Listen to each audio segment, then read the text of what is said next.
अभी हाल में ही आपने देखा होगा कि इंडिया एआई इम्पैक्ट समिट में गलगोटिया यूनिवर्सिटी की टीम को बाहर कर दिया गया। हैरान करने वाली बात ये थी कि ये इवेंट चल रहा था और इनका जो इंस्टॉल था गलगोटिया यूनिवर्सिटी का, उसकी लाइट कट कर दी गई और इनको नोटिस दे दिया गया कि आप तुरंत क्या है अपना स्टॉल खाली करें और चले जाएं। वजह बहुत सिंपल थी। एक रोबोट जो गलगोटिया यूनिवर्सिटी ने प्रेजेंट करा था, वो जो रोबोट था वो उस यूनिवर्सिटी ने नहीं बनाया था, वो चाइनीज रोबोट था, रोबोडॉग। और उसको यूनिट्री करके कंपनी है, उसने बनाया था। और ये कोई नई बात नहीं है। जब मैं स्कूल में था तब भी ये चीज़ मैंने देखी कि बच्चों से बोला जाता था कि भाई साइंस के मॉडल लेके आओ, और वो मार्केट से मॉडल्स को खरीद के लाते थे, उसको अनरैप करते थे, बाहर की बॉडी हटा देते थे और उसको प्रेजेंट करते थे और उसके हिसाब से उनको प्राइज मिल जाता था। उसमें काम उनका कोई भी नहीं होता था। यही चीज़ें आज हमारे कंट्री में हो रही हैं। प्रेशर बहुत ज़्यादा है मार्केट का, कंपटीशन बहुत ज़्यादा है, तो दिखाने के लिए कि हमारी जो यूनिवर्सिटी है बहुत एआई पे काम कर रही है, और उस वजह से टीम को वहाँ भेजा जाता है। पर अनफॉर्चुनेटली इस बार ऐसा हुआ कि उनकी चोरी पकड़ी गई और एक टीचर को स्केपगोट बना दिया गया और ऑब्वियसली उसकी नौकरी चली जाएगी। बात ये यहाँ पे ख़त्म नहीं होती है। देखिए, इनोवेशन बड़ा इंपॉर्टेंट है। तो आप हर चीज को मार्केटिंग स्टंट नहीं बना सकते, आपको पैसा खर्च करना पड़ेगा रिसर्च एंड इनोवेशन पे, और ग्रास रूट लेवल पे आपको काम करना पड़ेगा। अनफॉर्चुनेटली हमारे देश में इतनी सारी यूनिवर्सिटीज हैं, मगर आप उनका अगर इंटेलेक्चुअल प्रॉपर्टी का आउटकम देखेंगे तो बहुत कम है।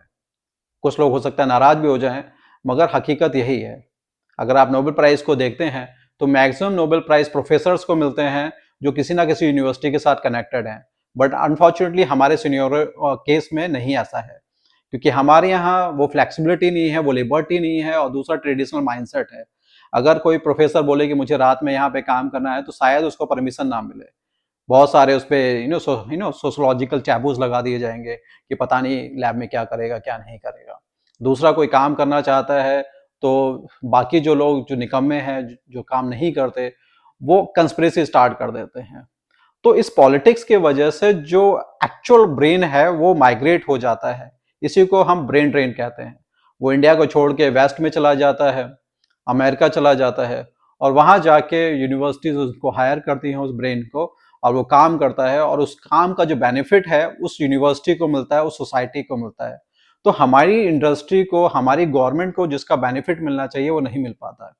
तो इस ब्रेन ड्रेन को रोकने के लिए आपको ग्रास रूट लेवल पे काम करना पड़ेगा, यूनिवर्सिटीज को स्ट्रेंथन करना पड़ेगा, फंड्स रिलीज करना पड़ेगा, और अननेसेसरी टर्म्स एंड कंडीशन नहीं लगानी पड़ेंगी। देखिए, हमारे देश में बड़े अजीब सी बात है कि जो रिसर्च के लिए फंड आता है उस पर भी टैक्स लगा दिया जाता है। इनकम टैक्स उस पर नहीं लगाना चाहिए, उस पर ये जो जीएसटी है वो नहीं लगाना चाहिए। यूनिवर्सिटीज को इससे एग्जम्प्ट रखना चाहिए। अगर यूनिवर्सिटीज पे आप जीएसटी लगा देंगे तो रिसर्च एंड इनोवेशन आपका जीरो हो जाएगा।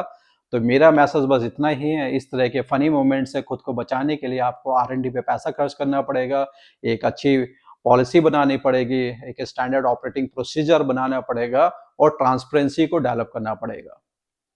तो आज का मैसेज इतना ही। Thank you so much.